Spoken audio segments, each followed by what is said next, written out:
It is 11 years to the day since Tessa and I left for Kenya on our African adventure, that adventure that remarkably became SOSK.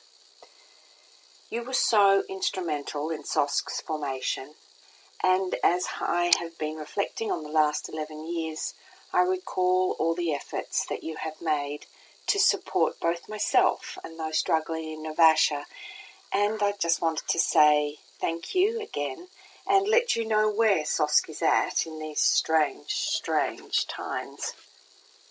As most of you know, I travel to Kenya and I do my spending there, providing survival tactics, primary education for children, skills training and employment for the destitute.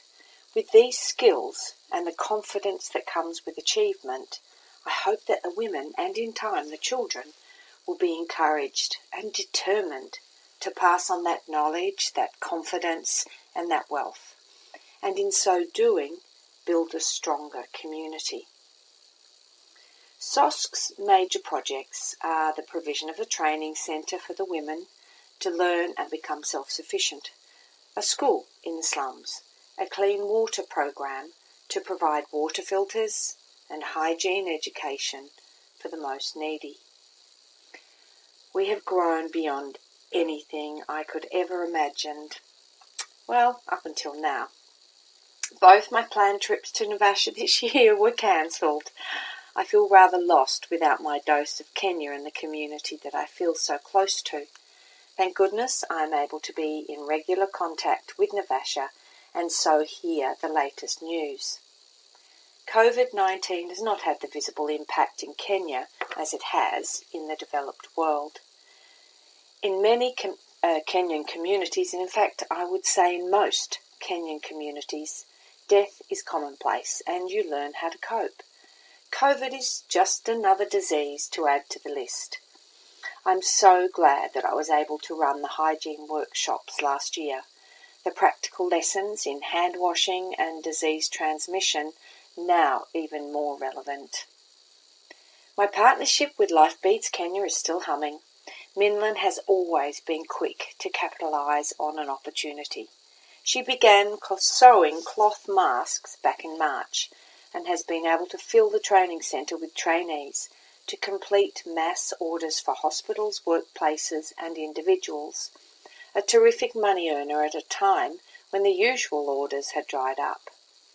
We are now back into the flower farm contracts and the trainees are busy. So far this year, they have made over 100,000 small craft items. Under pre-COVID circumstances, the workshop would be brimming with chatter and activity. However, now, with prison sentences for those who ignore social distancing, the trainees are spread far and wide. While logistically horrid, we never complain about God's choices.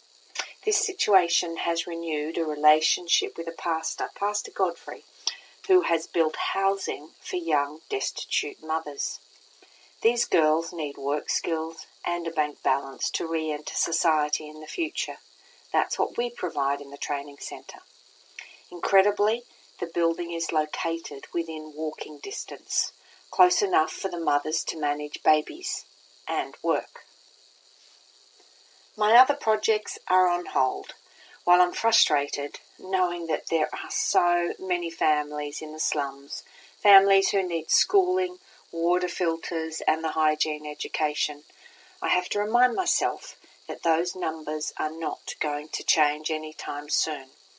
But once that vaccine is available, I will be over there in a flash. Thank you for keeping SOSK in your hearts. I am grateful for your continued support, your interest and your prayers.